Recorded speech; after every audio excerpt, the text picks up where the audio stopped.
একটা ব্যানার নিয়ে মানি না, মানবো না বলে রাস্তায় দাঁড়িয়ে গিয়েছেন। এটা একটা মবক্রেসি। মাননীয় স্পিকার, মাননীয় সংসদ সদস্য যথেষ্ট সুন্দর বক্তব্য দিয়েছেন, কিন্তু উনি ওনার বক্তব্যের মাঝে কথা প্রসঙ্গে বলেছেন যে বাজেট প্রতিক্রিয়ায় জামাত ইসলামী যে মিছিল করেছে, প্রতিবাদ করেছে, সেটাকে তিনি মবক্রেসি বলেছেন।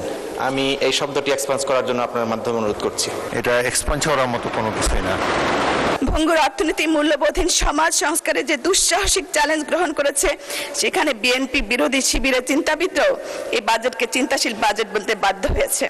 কিন্তু সেখানে আমাদের অপোজিশনে যারা বসে আছেন, তারা কখনো বলার চেষ্টা করছেন এই ছায়া বাজেট দিয়ে সাহায্য করেছেন।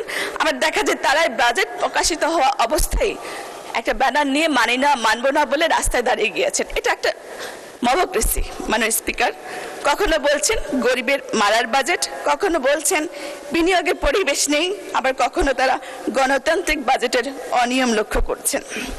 মাননীয় স্পিকার, আমি শুনেছি আমাদের অপোজিশন পার্টির নেতাদেরকে কর্মী কিংবা সাথী হতে হলে তাদেরকে অনেকগুলো বই পুস্তক পড়তে হয়।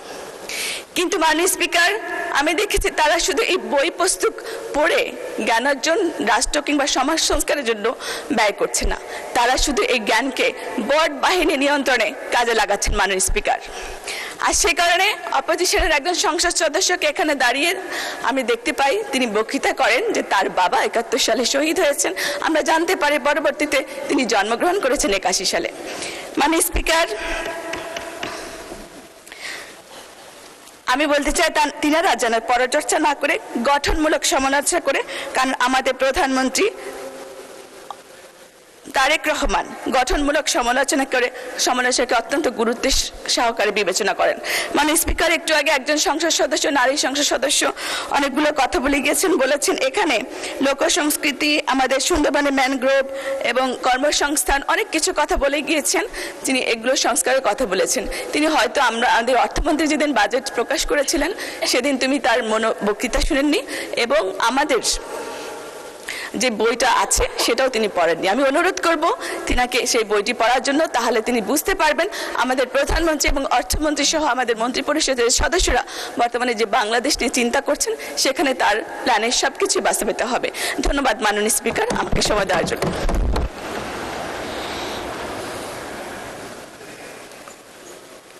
কি পয়েন্ট অফ অর্ডার? কি নিয়ে ওনার বক্তব্যের উপরে বলেন। মাননীয় স্পিকার, আপনাকে ধন্যবাদ।